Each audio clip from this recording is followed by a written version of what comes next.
Pour cette vidéo hors-série, je propose de partager une conférence entretien en ligne qui a eu lieu le 7 juin 2021 dans le cadre du séminaire de recherche en art, art, performance, le corps de l'artiste, dans l'unité de recherche Front et Frontières, à l'Institut supérieur des beaux-arts de Besançon. Je tiens à remercier grandement Michel Collet pour l'invitation, Guillaume André pour le carton et aussi toute l'équipe de l'ISBA. Le texte n'étant pas écrit en amont, il m'arrive de temps à autre de commettre des simplifications ou des contresens. Dans ces cas, j'ai rajouté au montage une astérisque avec les précisions. Je vous remercie et vous souhaite une bonne écoute. Pour ma part, j'ai fait des études en école d'art, et j'ai suivi mon épouse en 2008 au Japon. Elle est japonaise, elle est universitaire et elle a fini par trouver un boulot dans ce pays, donc je l'ai suivie.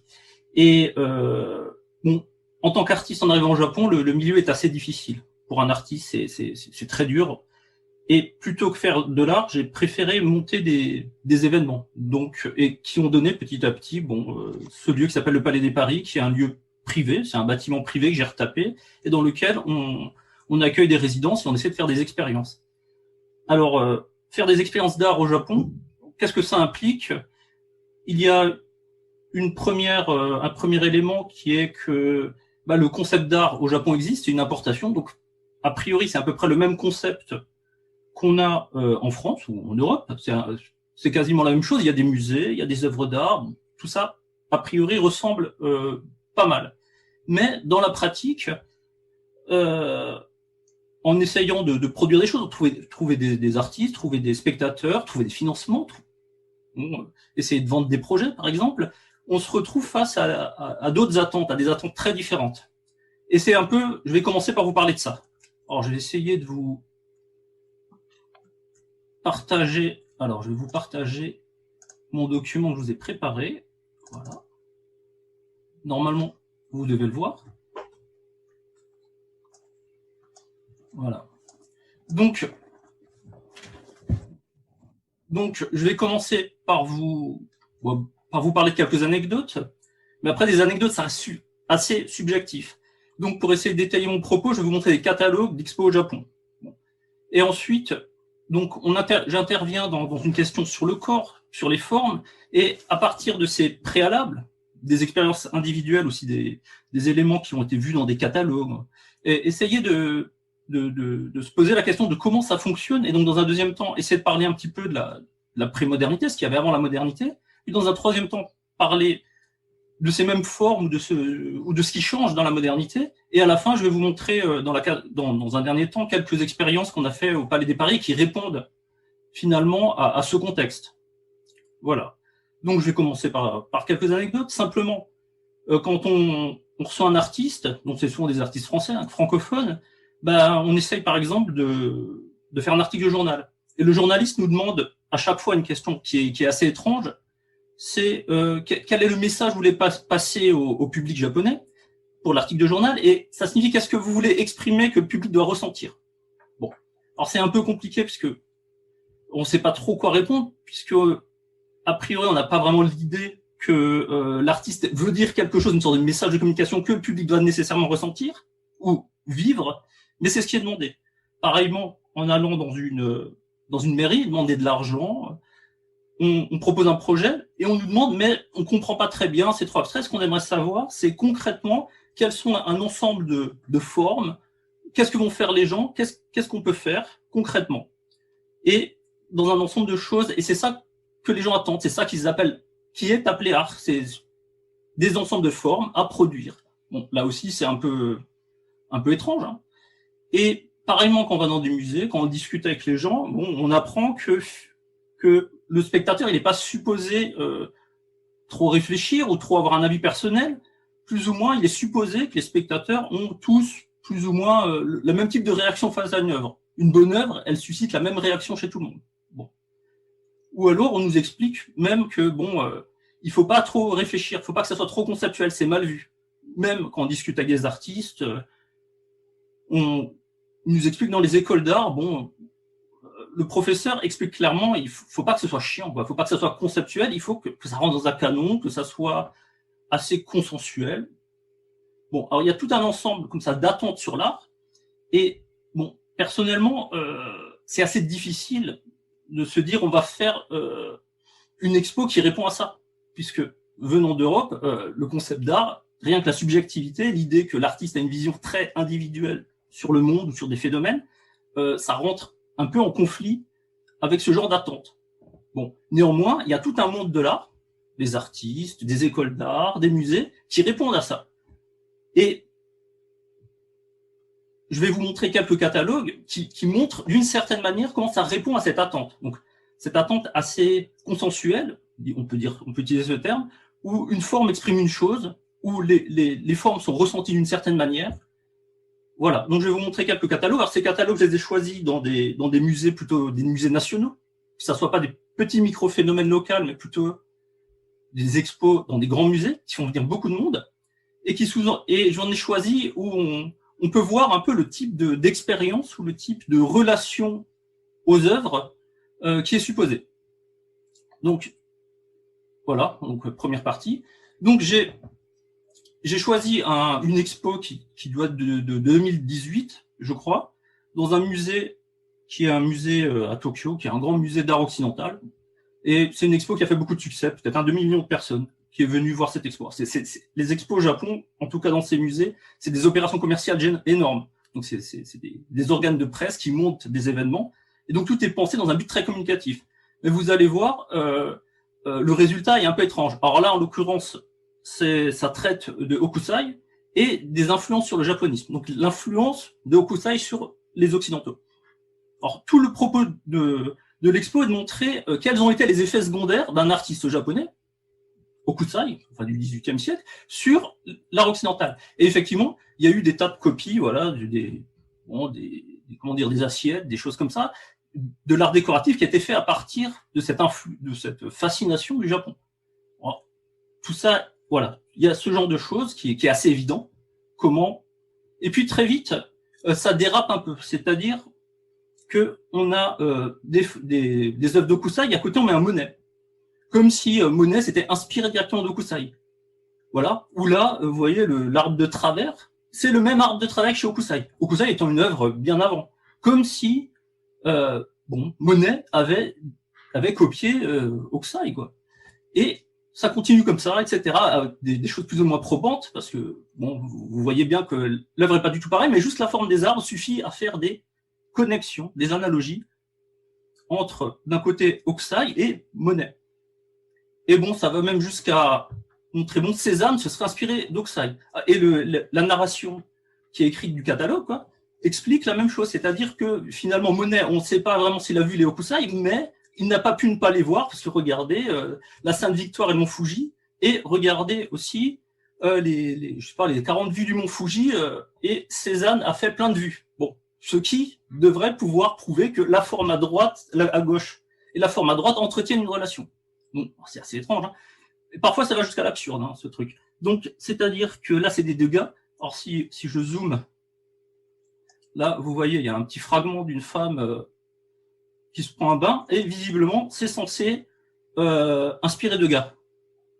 Ou, sur cette représentation-là, donc, la position de la danseuse viendrait peut-être, en tout cas, c'est mis en connexion d'un Sumotori. Et là, là, c'est même des chevaux. Bon, alors ça n'a quasiment plus aucun sens. Alors, ce genre de choses, c'est très étrange que la forme, il n'y a aucun contexte historique qui relie tout ça, mais la forme semble être efficiente entre une œuvre japonaise et une œuvre occidentale. Alors, je vais vous montrer un autre catalogue du même genre. Il y a eu pas mal d'expos comme ça avant que la pandémie arrive. Alors là, c'est Duchamp au Japon. Alors ça, c'est aussi dans un très grand musée, c'est dans le plus gros, le premier musée japonais. Et il y a des annexes qui font des expos temporaires. Et là, il y avait une expo Duchamp qui tournait mondialement, et il y a une salle supplémentaire mettant en rapport Marcel Duchamp et le Japon. Et ça a donné un catalogue spécial pour cette annexe supplémentaire. Donc vous voyez, il y a un urinoir et un vase de Senno-Rikyū, qui est un vase donc, du XVIe siècle. Et on vous explique dans le catalogue, qui est expliqué dans l'expo aussi, que finalement, il y a eu des ready-made 400 ans avant Duchamp. Donc vous avez des ready-made dans l'urinoir, et hop, Senno-Rikyū, un vase et une poterie. Bon, alors expliquez-moi le rapport conceptuel, il n'y en a pas. Hein. Mais il y a juste, peut-être par rapport formel, quelque chose qui passerait d'un à l'autre. Alors, et ça continue comme ça, alors, des peintures et une photo où Marcel Duchamp est travesti, paf, on fait des rapports avec des gravures, des gravures de Kabuki. Ou alors le nu descendant l'escalier, qui est une peinture en 4 dimensions, donc avec du temps, on explique que paf, les rouleaux japonais, finalement, faisaient déjà le même principe. Voilà. Donc, alors, on se dit, c'est peut-être, il y a un petit problème, parce que, bon, c'est le rapport, bon, le Japon avec l'Occident, c'est un peu compliqué, c'est peut-être une sorte de retournement, disons, au 19e siècle, les Occidentaux se moquaient d'une singerie des Japonais, c'est un peu un contre-coup. Mais en regardant des expos qui décrivent des choses japonaises, c'est un peu le même genre de choses. Ça, c'est une expo sur l'architecture au Japon, et on a à peu près le même type de modèle, c'est-à-dire finalement, une architecture très moderniste, très contemporaine, renvoie directement à une architecture du Katsura-Liku du XVIIe siècle. Voilà, ou alors des formes de toit. Et c'est effectivement, mais évidemment, c'est la photo elle-même qui produit cette analogie. Et voilà, ce genre de choses. Et de cette manière, bon, on peut prouver n'importe quoi. Mais ça, c'est un grand musée aussi. C'est un grand musée privé, le plus grand musée privé du Japon, qui produit ce genre de choses. Alors là, c'est intéressant parce que c'est Frank Lloyd qui est allé voir, alors c'est le bâtiment de l'Expo universelle de 1893 à Chicago. Il est allé voir et il a fait après un bâtiment au Japon, mais son bâtiment n'a rien à voir. C'est juste le cadrage qui fait croire à une cohérence des deux. Voilà. Alors, encore un dernier exemple. Alors ça, c'est un peu avant, c'est en 2005. C'est dans le musée de sciences naturelles. Et là, ça statue sur l'origine des Japonais. C'est un peu plus glauque, ou plus comment dire, plus idéologique. Et ça met en scène le rapport entre le paléolithique et le néolithique au Japon, avec Jomon paléolithique et néolithique Yayoi. Et voilà, donc ils ont pour illustrer ça, ils ont déguisé deux personnes en prétendus paléolithiques et néolithiques qui ont des rapports ensemble. Voilà. Donc là encore, voilà, il y a une sorte de quelqu'un qui est déguisé en Jomon et qui prend la forme des objets. Là aussi, il y a un rapport entre la forme et la copie, d'une certaine manière. Pareil avec Yayoi, la personne utilise les objets. Alors, dans ces périodes-là, on ne sait pas comment les gens s'habillaient ou leur coupe de cheveux, donc tout ça est complètement fantasmé, mais il y a des mises en scène de ça. Et même, alors, c'est, l'anthropologie physique, c'est-à-dire tout est basé, au Japon, l'anthropologie, c'est l'anthropologie physique, donc tout est basé sur la mesure d'os, de race, finalement. Et donc, il y a des crânes de Jomon, des crânes de Yayoi, et on fait des analogies entre des Japonais qui seraient plus Yayoi, d'autres plus Jomon, et toute l'expo, c'est est-ce que vous êtes plus Jomon ou Yayoi? Bon, alors c'est assez étrange. Hein. Donc là, il y a un rapport comme ça, bon, entre la forme du crâne, physique presque, et la forme culturelle.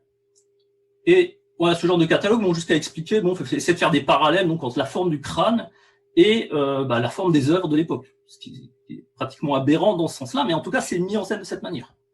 Alors tout ça donne quand même un panel assez complexe de qu'est-ce qu'attend un spectateur japonais par rapport à un musée, qu'est-ce que structure un musée comme attente par rapport à l'art. Et une chose qui est assez qu'on peut cerner, c'est que la notion de forme est assez centrale. C'est-à-dire que c'est pas vraiment la contextualisation historique qui permet de nommer les choses. C'est vraiment une forme qui est préalable et qui s'impose immédiatement en tant qui est censé créer un sens secondaire à la forme. Et donc, en partant de ces quelques anecdotes et de ces quelques catalogues, je propose d'aller voir quelques formes donc prémodernes, donc avant la modernité qui commence au 19e siècle. Donc, on va avoir quelques éléments qui peuvent fonctionner un peu, ou qui peuvent évoquer ce modèle-là. Alors, par exemple, ça c'est très vieux. C'est au 8e siècle. C'est le bouddhisme Shingon. C'est le bouddhisme ésotérique du 8e siècle qui, en fait, ramène ces modèles de Chine où c'est vraiment des formes de mains à copier. C'est-à-dire que c'est le rituel bouddhique est enseigné à partir de copies de ces formes-là. Donc, les formes sont premières. Ensuite, c'est la même école, c'est un peu plus tard, ça doit être le XVIe siècle. Et par exemple, là, c'est un mandala, c'est une école qui pratique le mandala, et on peut voir que souvent il y a des figures qui sont représentées, on peut voir que ça c'est des banji, c'est du sanskrit. Donc les Japonais peuvent pas les lire. Et par contre, c'est uniquement le signe qui renvoie à l'origine, le bouddhisme, mais à travers le signe. Alors c'est une école qui est assez étonnante parce qu'elle pratique ce genre de choses. C'est-à-dire que on peut trouver l'idée que même sans comprendre le sens des mots, ça renvoie à une sorte directement à la bouddhéité, au sutra. Il y a des pratiques, par exemple, de sutra, et c'est encore pratiqué aujourd'hui, où les gens copient des sutras, enfin le pratiquant copie des sutras, c'est écrit en japonais, mais c'est la prononciation sanskrit, donc ça veut rien dire. Donc c'est juste des formes copiées. Et la copie de ces formes, l'incorporation de ces formes, permettrait d'atteindre un niveau de bouddhéité. C'est-à-dire que là, il y a même plus de notion de sens, c'est vraiment juste la forme la forme soit de ses mains, soit de ces textes en sanskrit ou de ces signes qui sont, le terme technique, un expédient salvifique qui permettent d'atteindre la bouddhéité. Bon, alors voici un cas par exemple où la forme est totalement avant tout contenu, disons conceptuel ou de compréhension.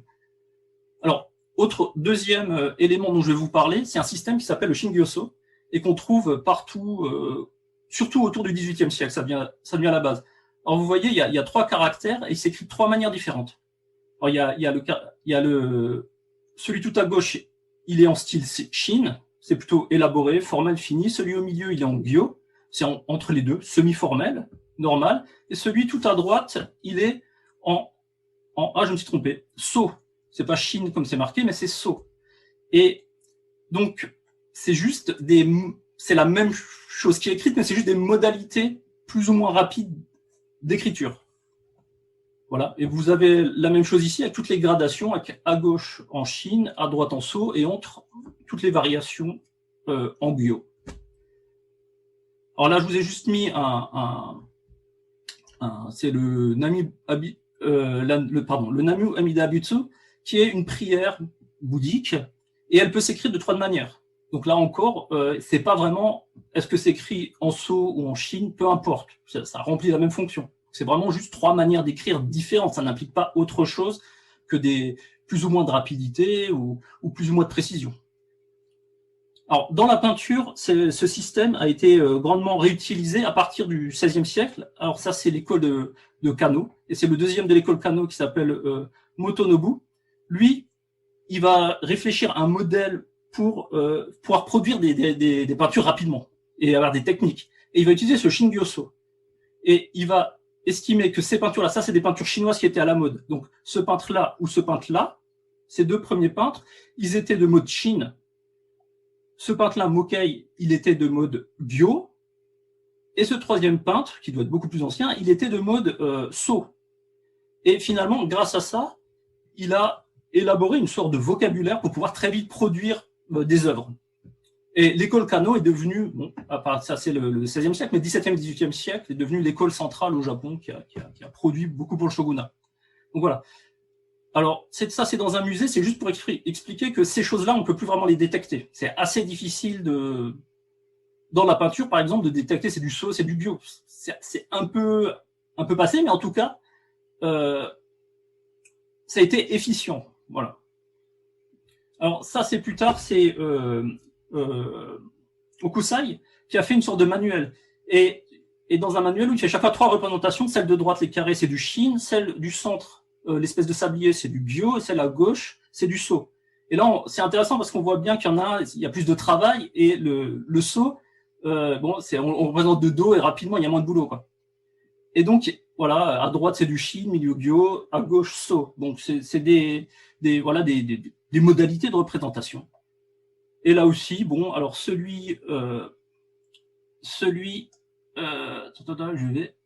voilà. Celui-ci, là, c'est du Shin, ça c'est du So, ça c'est du Gyo. Pardon, le dernier c'est du So. Et on voit le So, bon, on représente de dos pour que ça aille plus vite, etc. Bon. Et pareil, ça c'est le premier là, ça c'est du Shin, celui-là c'est du Gyo, et celui-là c'est du So. Voilà. Donc il y a des modalités de représentation comme ça qui permettent de représenter des choses. Alors c'est toujours le même dieu, là c'est un dieu qui est représenté, mais représenté de manière différente, quoi. Plus ou moins rapidement. Alors ça fonctionne pour les peintures, ça fonctionne aussi pour les jardins. Ça, c'est Conders qui... Alors, c'est un étranger, ça, c'est au 19e, mais il fait comme une sorte d'ethnologie. Il va noter tous les jardins qu'il y avait à l'époque. Et là, là, vous avez un jardin en Chine, là, en Gyo, et là, en So. Et voilà, à la fin, vous avez des pierres qui sont un peu rudes, des parois en bois. Et dans le premier, vous avez des pierres bien taillées et des murs en briques, enfin en briques, bien polis, quoi. Voilà. Ou alors ça, c'est une photo récente, c'est un peu le même genre de choses. Ça permet de... Voilà, il y a 3 styles de pavage possibles. Même encore aujourd'hui, ça peut être utilisé dans les jardins. Conders a aussi fait sur les fleurs, les bouquets de fleurs. Ça, c'est du Chine. Ça, le deuxième, c'est du bio. Et le troisième, c'est du So. Mais moi, je veux dire, je vois pas la différence, hein, clairement. Mais à l'époque, on pouvait, même au 19e siècle, on pouvait encore noter des différences formelles entre ces choses. Voilà. Troisième cas. Donc, je vais vous parler des katas. Ça, c'est quelque chose de très utilisé. Alors ça, c'est du XVIe siècle. Et c'est par exemple pour apprendre les arts martiaux. Alors là aussi, c'est des formes à mémoriser. Vous avez ce genre de choses, quoi. Vous avez des suites de formes, qu'on appelle kata, des séquences de formes à mémoriser pour produire des actions. Voilà. Et ces choses-là sont encore très, très utilisées en Japon dans plein de choses. Et par exemple, bon, j'ai pris un manga, finalement, c'est une suite de katas qui est représentée là. C'est aussi simple que ça, avec chaque fois la nomination et une position.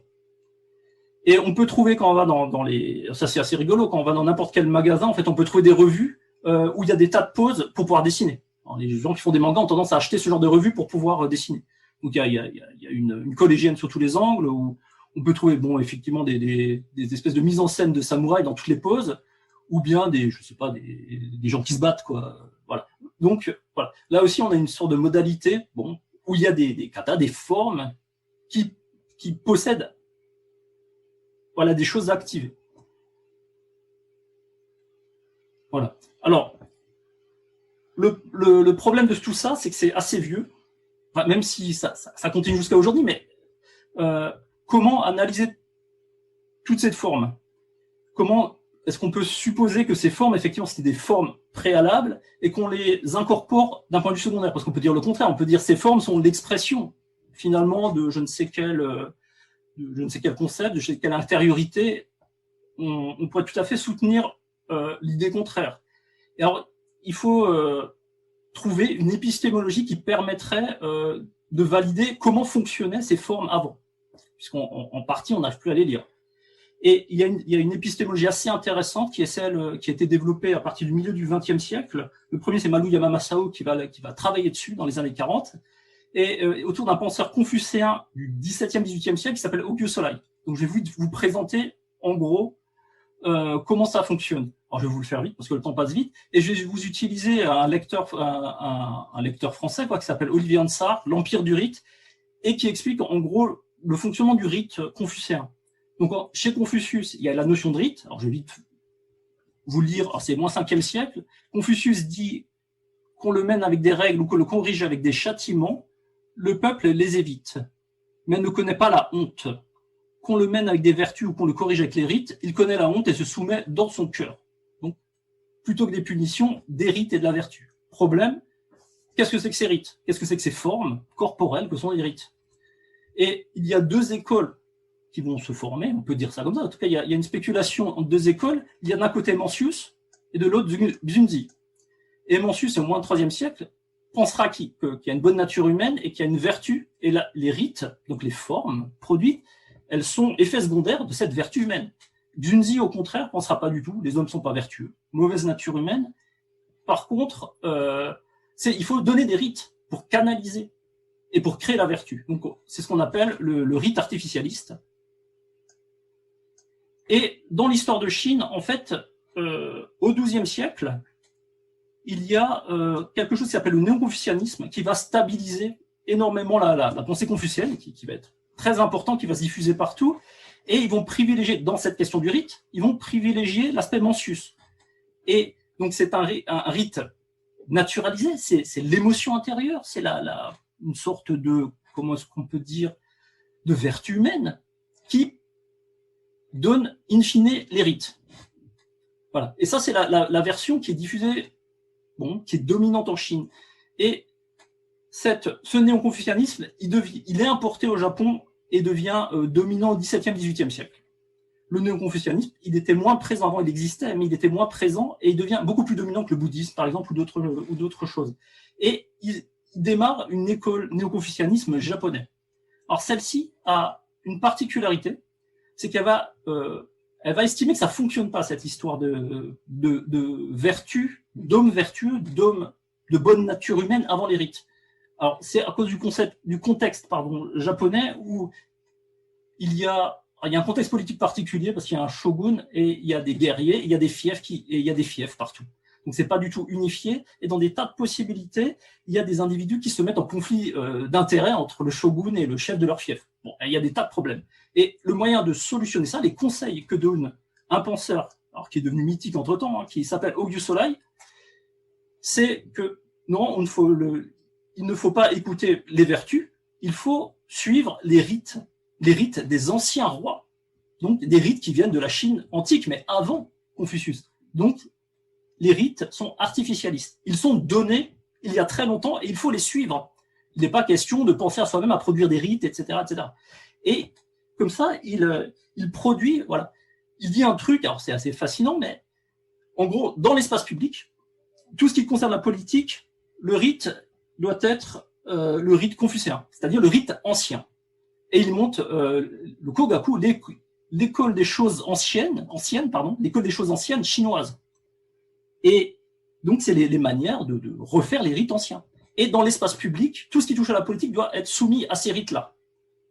Alors, qui dit espace public dit aussi espace privé. Par contre, dans l'espace privé, tous les autres vertus, tous les autres rites, tous les autres Dao, Dao, c'est le chemin. Alors, le Dao confucéen, le chemin confucéen est dans l'espace public.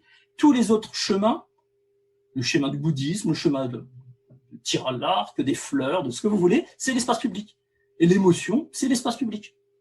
L'émotion, c'est l'espace privé. Tous les autres sont dans l'espace privé, Alors, le confucéen, le rite confucéen des anciens rois, il est dans l'espace public. Et tous les autres chemins, tous les autres Dao sont dans l'espace privé. Voilà. Donc, il y a une séparation très claire, espace public et espace privé. Et cet espace public, finalement, fonctionne avec des rites qui sont donnés en amont, qui sont artificiels, et que donc, il faut incorporer. Et ça produit la vertu publique. Voilà. Alors ça, c'est un modèle qui naît à ce moment-là, qui est assez particulier, parce que finalement, pour le coup, c'est un peu différent du modèle chinois. Il y a une sorte de réintérêt pour le Junzi qui est plutôt disparu en Chine. Et ça donne une modalité où les normes, en tout cas, dès qu'elles sont dans l'espace public, elles sont données en amont et on les incorpore. Et les formes sont avant la passion personnelle. La vertu sort de la pratique des formes. Voilà à peu près. Alors, à savoir que le XVIIIe siècle va développer, en s'inspirant de l'école des choses anciennes, donc de ces théories-là, il va y avoir une école nationale qui va se monter, Motoori Norinaga, et en gros, il va récupérer les choses et il va traiter non pas des textes chinois, mais des textes japonais. Donc, on a même un proto-nationalisme qui va commencer à utiliser ces méthodes pour lire les textes anciens japonais, Shinto. Voilà. Et c'est des textes qu'on s'en foutait jusqu'à cette période-là. Donc, il y a même déjà une renaissance, une espèce d'autochtonisme, une proto-nationalisme, quelque chose comme ça. Et on est en plein XVIIIe siècle. Donc voilà, ça c'est le XVIIIe siècle. Donc là, on est dans la prémodernité et arrive ensuite la modernité. Donc, je vais essayer d'aller assez rapidement parce que sinon on va pas finir en une heure. La modernité, en gros, il y a un truc étrange. Alors la modernité, c'est, au Japon, c'est quand même l'importation des États-nations depuis l'Europe. Donc, c'est les modèles sous-jacents aux États-nations qui sont importés pour pouvoir les poser au Japon et pouvoir créer un État-nation à partir du type de système qui existait, dont je vous ai un peu parlé avant, de l'époque d'Edo, quoi. Époque d'Edo qui avait des villes qui étaient quand même urbanisées, qui avaient des tas de phénomènes, mais pas d'État-nation. Et il faut les sous-entendus pour construire des États-nations. Donc, il y a un moment très étrange en Europe, on a vers la fin du XVIIIe siècle, où d'un coup explose un conflit entre les Lumières et les Romantiques. Alors, je vais essayer d'aller vite. D'un coup, des auteurs plutôt allemands vont commencer à critiquer tous les autres, tout ce qu'ils appellent les Lumières. C'est un stéréotype. Ils font une espèce de gros bloc par exemple, quelqu'un comme Friedrich Heinrich Jacobi va expliquer que, au final, tous les philosophes, tous les scientifiques, tous les gens qui réfléchissent avec des catégories logiques construisent un monde faux, un monde mécanique. Ils créent du mécanisme, ils perdent le vivant. Et il va ramener quelque chose d'un autre modèle, qui serait un modèle où on n'utilise pas la réflexion conceptuelle, la réflexion philosophique, mais on est préconceptuel, dans une relation de contemplation réelle, dans une relation spirituelle, où le sujet, avant toute catégorie logique, est capable de déceler le divin dans le monde. Et là, il y a une relation de type manifestation. Il y a une manifestation du divin à travers la contemplation, à travers les sentiments, et pas la raison. Et il va y avoir des couples conceptuels qui vont se dégager très fortement en ce moment. On va avoir d'un côté des philosophes, alors c'est des caricatures, mais effectivement dans les textes, des gens comme Jacobi ou Schleiermacher ou les frères Schlegel, ça va apparaître très très fort. Et on va avoir d'un côté, donc par exemple, la figure du philosophe qui est prisonnier de ces catégories logiques et qui construit un monde complètement mécanique, et de l'autre côté, un artiste qui est capable d'atteindre l'absolu. Mais ça va dépasser ça et ça va devenir même des modèles sociaux. Comment construire un État-nation? Est-ce que l'État-nation est plutôt basé sur des notions de citoyens abstraits qui sont capables d'établir des droits naturels, ou est-ce que c'est lié à la communauté? Est-ce que c'est lié au contrat social? Donc plutôt des capacités rationnelles de se mettre ensemble, ou est-ce que c'est lié à une tradition? Et il va y avoir des espèces un schisme énorme de gens qui ne vont pas du tout s'entendre, qui d'un côté les Lumières, de l'autre côté les Romantiques. Et quelqu'un par exemple comme Robert Legros, alors je vous ai mis quelques références au-dessus qui parlent de ça, et quelqu'un comme Robert Legros va par exemple expliquer que les Lumières, c'est l'humanité comme arrachement, donc rationnel, on s'arrache à la nature, on s'arrache à ses déterminismes, comme un progrès. Et plutôt le romantisme, c'est l'humanité comme appartenance ou enrichissement, enracinement, appartenance à une tradition, appartenance à une spiritualité, etc., etc. Et ces deux modèles, en fait, vont poser deux modèles d'État-nation. On parle d'humanité, mais c'est avant tout des citoyens. Et ça va être deux modèles de comment faire des États-nations avec des citoyens. Et ces choses-là, en fait, vont être importées de plein de manières au Japon. Donc, je vais essayer de passer au Japon. Alors ça, c'est les références. Donc, si ça vous intéresse, vous pouvez faire une capture d'écran. Voilà. Donc, je vous ai fait un schéma. Alors, je vais essayer de pas trop passer de temps. Mais en gros, de manière très générale, vous voyez, il y a entre l'ouverture du pays, il y a un premier moment où c'est les Lumières japonaises qui sont dominantes. Et là, c'est vraiment l'importation de notions occidentales qui permettent de construire des sciences, les États-nations, les bases. Enfin, il faut des mots pour ça. Et donc, tout ça vient du positivisme, de l'utilitarisme, il y a des traductions dans tous les sens, et tout ça a été nommé Lumière japonaise. Et ça va construire notamment, alors, il y a des revues qui se mettent en place, et il y a aussi des mouvements pour les libertés du peuple, c'est-à-dire que les peuples commencent à demander des droits naturels. Et à un moment, les gens qui sont au pouvoir, qui sont en fait des guerriers qui ont mis l'empereur en place au pouvoir, je la fais vite, ils vont commencer à s'inquiéter du truc, parce qu'il y a des demandes rationnelles de citoyens, et ils vont promettre, en 1981, il y a la promesse d'une constitution d'inspiration prusse. Ils vont dire, l'empereur va proposer une constitution dans 10 ans. La constitution, elle a lieu 8 ans plus tard. Et à partir de ce moment-là, il va y avoir une orientation gouvernementale très forte d'importation de l'idéalisme allemand. Très, très fort. Donc l'idéalisme allemand, c'est ce que je vous expliquais avant, c'est romantique. Et ça va être noyé dans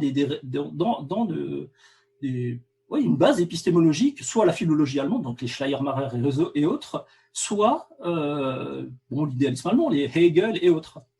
Et donc il y aura des profs étrangers d'abord, par exemple Francisco Fenollosa, son étudiant c'est Kakuzo, alors il est important parce qu'il va monter l'université de Tokyo, il va monter des tas de choses, mais je vais aller vite, en tout cas ça va noyer d'idéalisme allemand.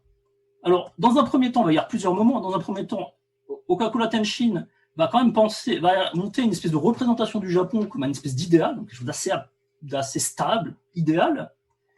Et un peu plus tard, alors, une chose importante, c'est une fois que la constitution est établie, en fait, l'empereur, c'est très bizarre, c'est une constitution prusse, donc il y a un parlement, il y a un monarque, mais l'empereur, il est droit divin, c'est un dieu.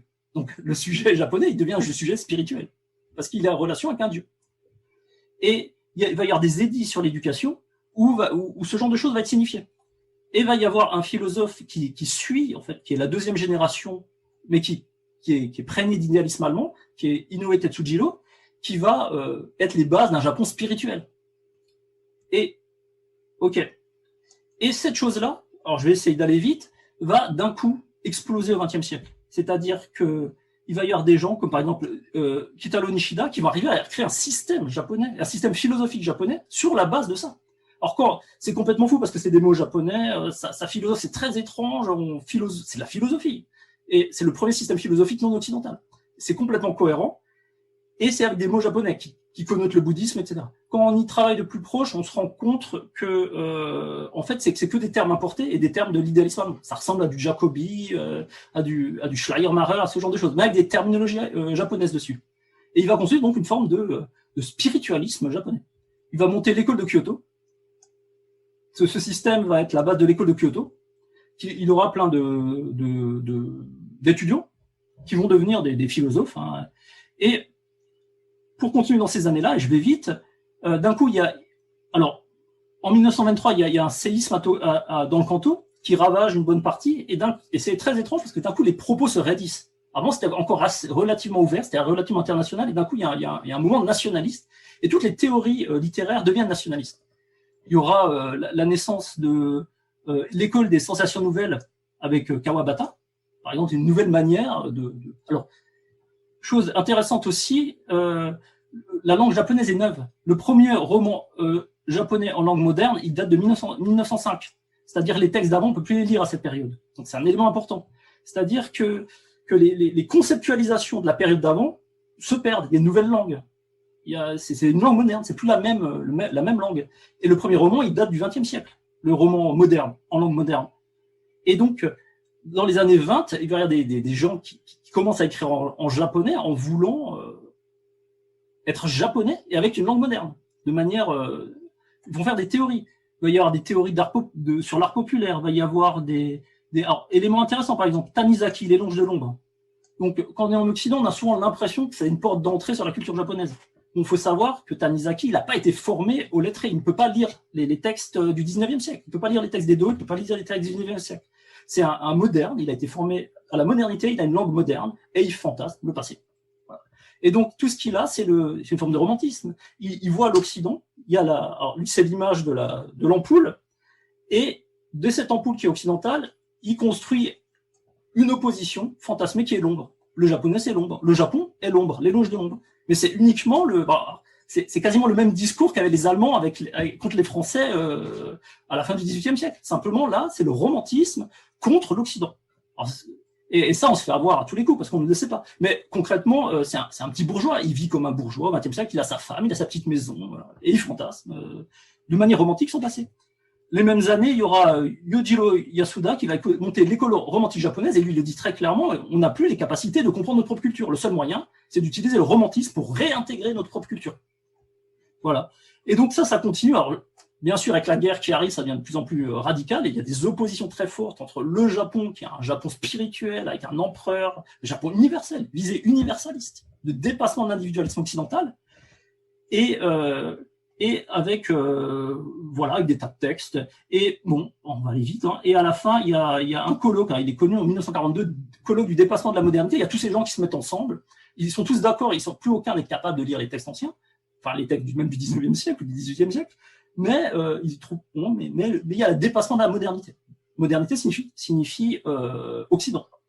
Et donc il y a tout un système, on peut dire spirituel. Éphémère, enfin voilà, toutes les notions de Japon comme éphémère, le bouddhisme, le zen, tout ça, ça apparaît vraiment dans ces années 30 et ça devient une espèce de modèle nationaliste, théorique, esthétique qui va advenir. Voilà. Donc je vous ai fait à peu près le schéma un peu théorique. Alors, j'imagine que vous êtes un peu noyé, mais en gros, il y a l'importation des modèles occidentaux et d'un coup, il va y avoir des choix politiques d'aller du côté de l'Allemagne et d'aller importer le spiritualisme, l'idéalisme, et en fait, en 50 ans, ça va prendre, et il va y avoir des théories où le Japon se construit sa propre tradition à partir de ces modalités-là, qui sont des modalités, donc, sentiment versus rationnel. Les Japonais sont sentimentaux, l'Occident est rationnel. Alors, ça n'a plus rien à voir avec avant, puisque là, on est vraiment dans du du sentimentalisme, on est dans de la manifestation, tout manifeste, toutes les peintures deviennent la manifestation du Japon, de la spiritualité. Bon, et je vais vous montrer un peu ça en niveau, ça va, j'ai encore 15 minutes là, je vais vous montrer ça, ce que ça donne dans des œuvres d'art. Alors Michael Lucan est celui qui travaille, cet auteur travaille la transposition de ce genre de schéma dans l'histoire de l'art, c'est-à-dire dans des formes artistiques. Bon, ça, c'est des textes qui existent depuis une vingtaine d'années à peu près. Donc j'ai pris chez lui beaucoup de photos, en tout cas je vais vous montrer pour sa narration historique. Alors déjà, avant ça, on est au comment dire, alors ça c'est avant, ça c'est pardon, ça c'est en 1893, c'est l'Expo universelle de Chicago. Donc là c'est le Japon qui se représente, alors avant le XXe siècle, à la fin du XIXe siècle, et on peut voir ça ressemble pas trop aux représentations qu'on a nous du Japon. Voilà, c'est un peu chinoisant, on sait pas quoi. Et quand on regarde l'intérieur, alors c'est Okakura Tenshin Okakura Kakuzo qui va gérer cette chose-là. Quand on regarde à l'intérieur, ouais, c'est un peu baroque. Les lumières, elles réfèrent pas tout à fait à ce qu'on appelle le Japon. Pareil, les objets qui étaient présentés, c'est assez kitsch, quoi. Mais ça, c'est le Japon qui a choisi de se montrer comme ça à la fin du 19e siècle. Ou alors ça, c'est un sculpteur, c'est un des premiers sculpteurs japonais qui a fait ce genre de choses. Donc ça, c'est de la sculpture moderne japonaise et à cette période, on montrait ça comme étant l'art japonais, quoi, au monde entier. Donc ça fonctionne pas trop avec nos représentations d'aujourd'hui du Japon. Pareillement, il y a eu des tentatives. Ça, c'est le premier, peintre. Alors, au Japon, il y a la séparation dès le début entre peinture japonaise et peinture occidentale. Peinture occidentale, c'est la peinture à l'huile. Peinture japonaise, c'est peinture à l'eau. Les deux sont inventés à cette période, mais c'est parce qu'il y a deux sections dans l'école d'art, et ça reste jusqu'à aujourd'hui. Et le premier professeur de l'école de peinture à l'huile, qui s'appelle Kuroda Seiki, il va faire plein de peintures et il va tenter de faire une peinture néoclassique japonaise. Donc là, on a une forme d'idéalité du corps grec quasiment, mais transposé avec le corps japonais. Bon, alors ça a foiré, hein, ça n'a pas marché. C'est pas resté. Il y a eu très peu de gens qui ont suivi, mais il y a eu des tentatives de transposition du néoclassicisme au Japon. Alors, Kuroda Seiki, il est plus connu pour ça. C'est toujours classique, mais voilà, c'est plus léger. Et là, on est à la fin du 19e. Et d'un coup, vers les années 10-15 du début du XXe siècle, 1915-1910, apparaissent des représentations extrêmement romantiques, spirituelles.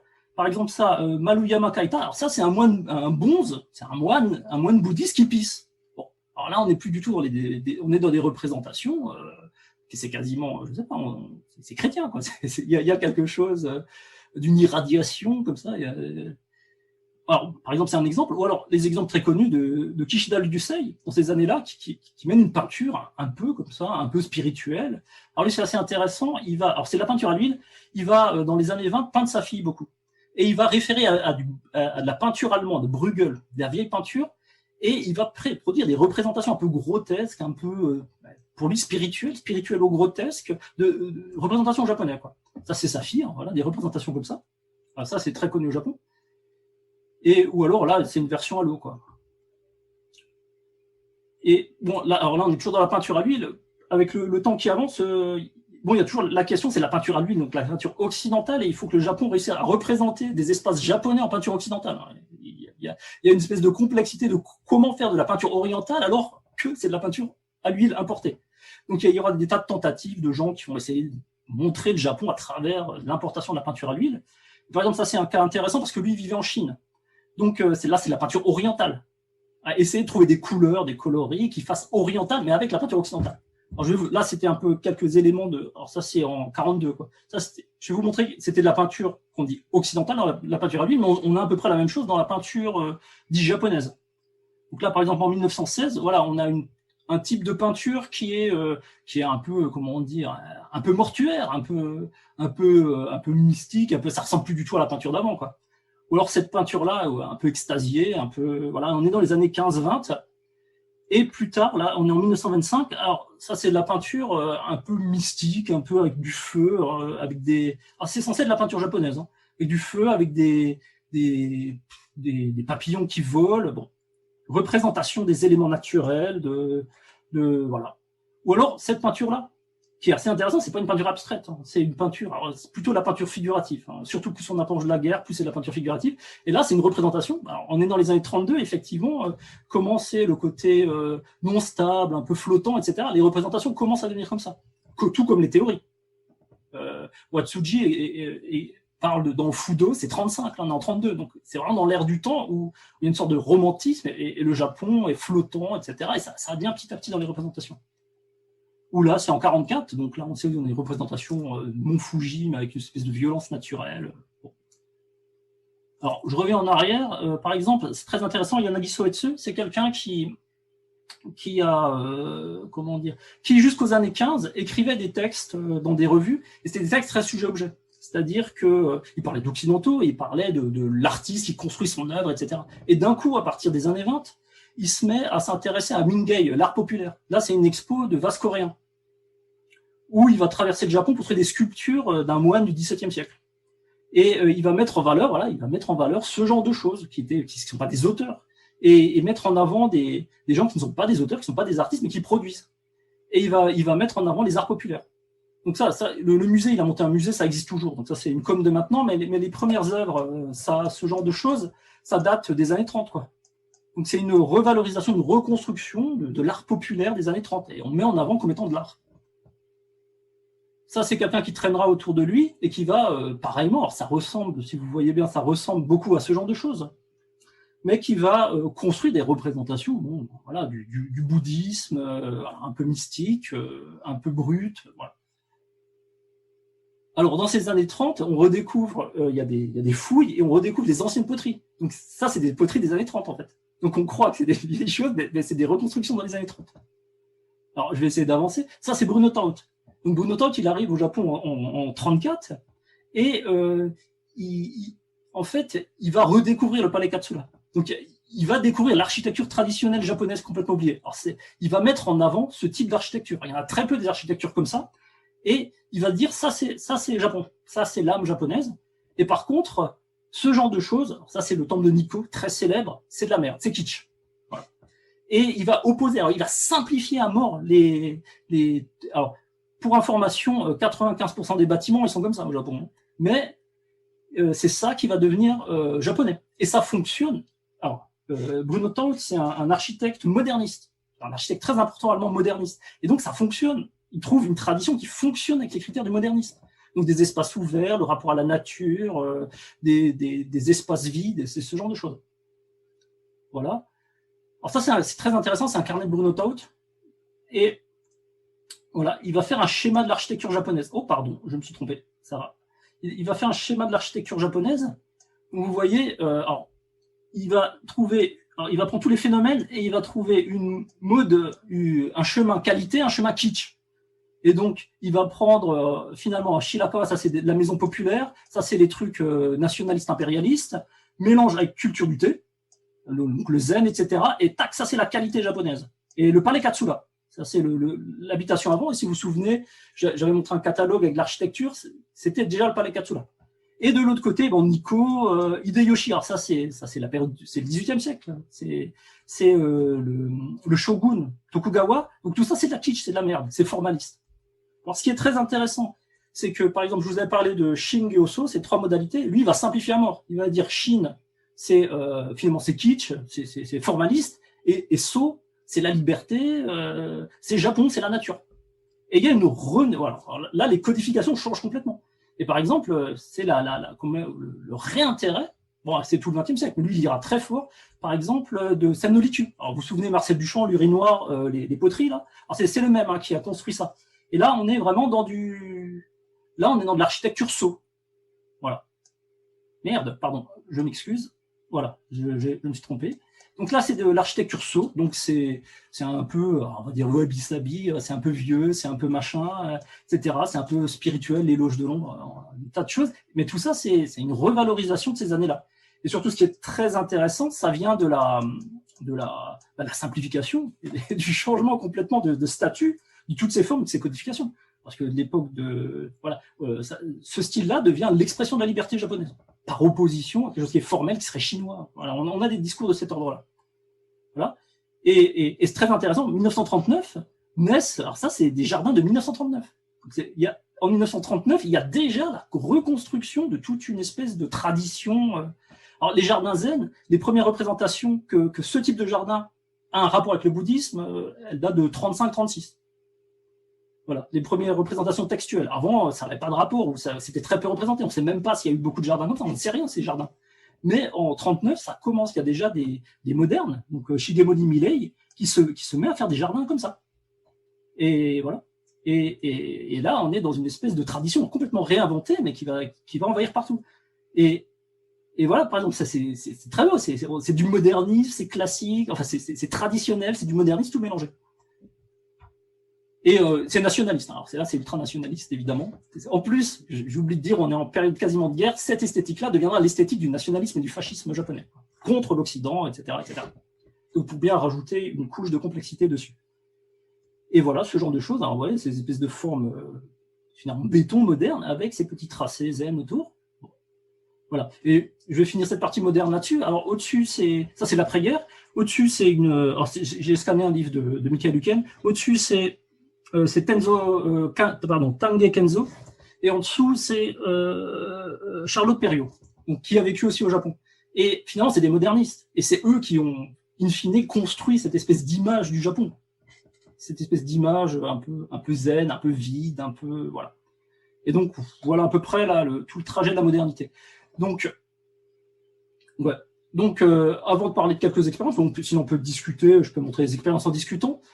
Voilà, tout ce que je veux signifier par rapport à la thématique, l'invitation sur un peu le titre qui était donné, répétition ou manifestation, c'est simplement, quand on regarde des sources théoriques sur le XVIIe, XVIIIe siècle, effectivement, l'incorporation fonctionne comme répétition. Il y a un canon qui est répété. Il y a un kata, il y a un shingyoso, il y a des modèles de ce type-là. Et au XXe siècle, ça sera plutôt une modalité de la manifestation. Ces choses-là manifestent la nature, la relation à la nature, la spiritualité, le Japon, je ne sais quoi. Et parfois, c'est les mêmes signes qui se superposent et qui ont complètement changé de nomination. Donc, bon, je ne vais pas vous faire après-guerre parce qu'il y a encore des changements des choses, mais en gros, aujourd'hui, à mon avis, on est un peu dans l'accumulation de tout ça.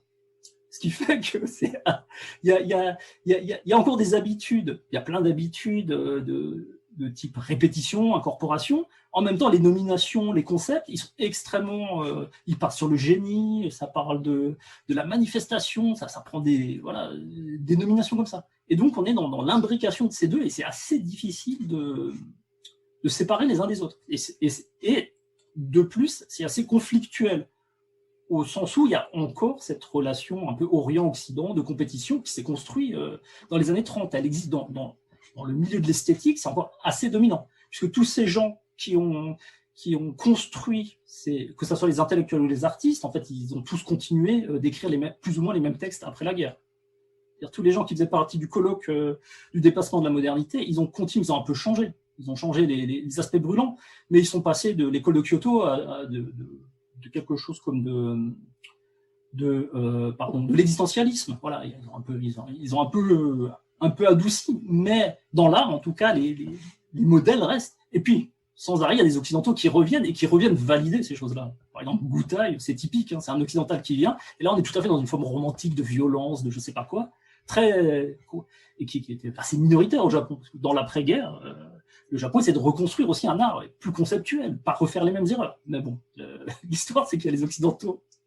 C'est comme ça que finit la thèse de Michael Huken, hein, un peu désespéré, parce que finalement, des critiques occidentaux reviennent et ils remettent en avant mondialement une esthétique à nouveau spiritualiste et voilà, un peu à l'allemande, quoi.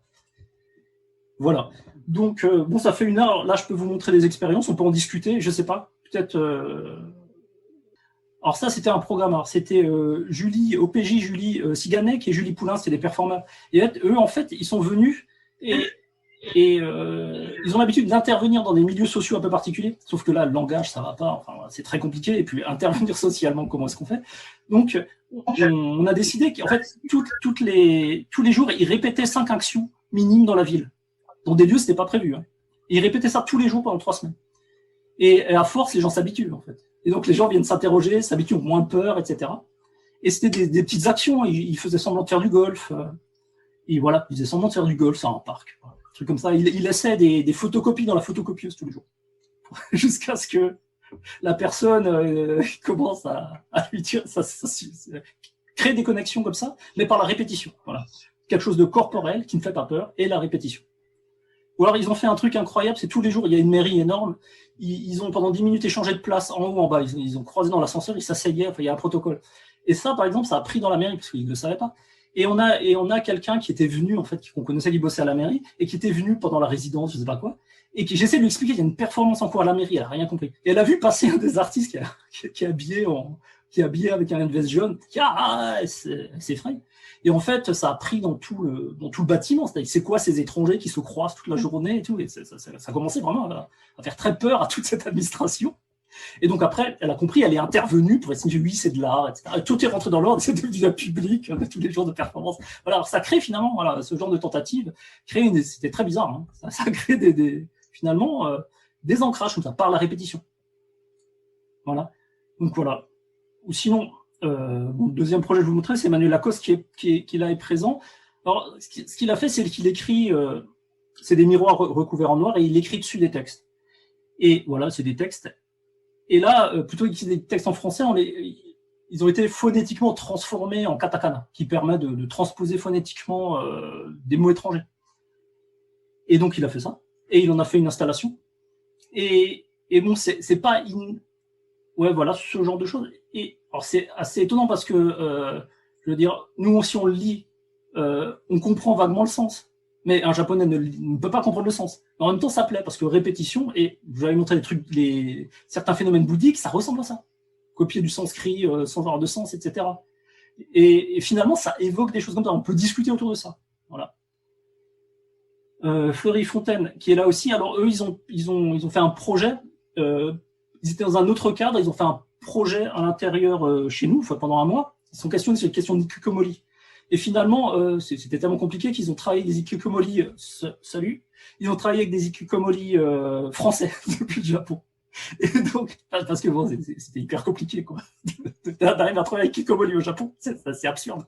Donc, ils ont travaillé avec des Ikikomori français par Internet depuis le Japon. Et donc, on a fait une sorte de petite intervention comme ça, où on expliquait au Japon. Alors, c'est intéressant, puisque les gens, on l'explique depuis l'autre côté de la planète, en fait, il y a des Ikikomori. Il n'y a pas qu'au Japon. Donc, c'est que les idées se baladent, des choses comme ça.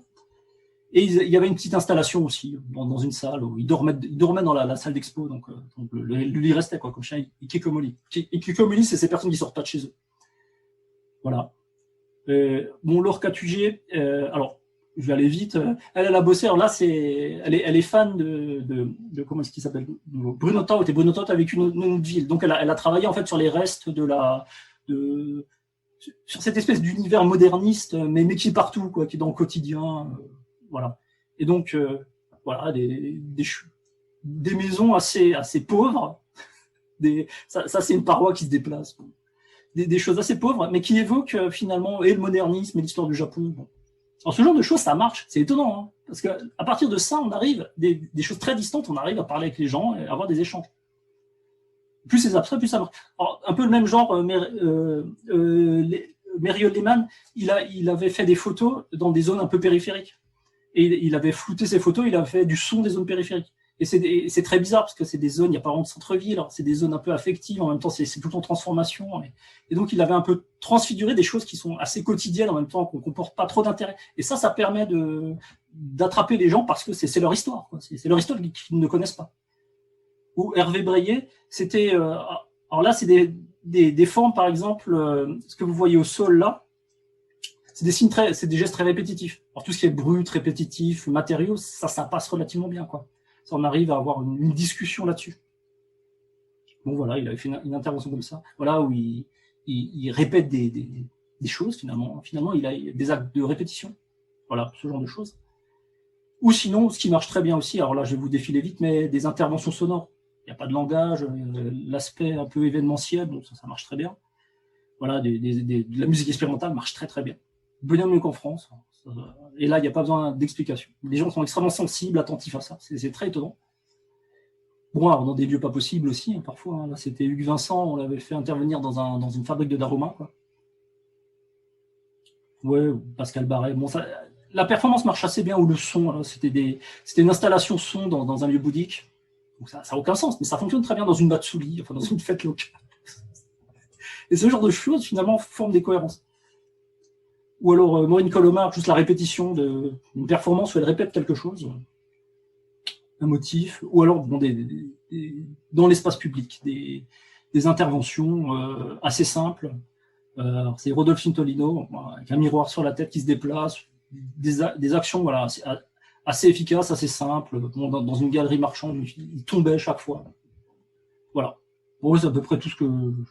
Bon, je n'ai pas montré tout ce qu'on a fait, mais c'est juste pour expliquer un peu certaines pratiques et ce qui fonctionne assez facilement.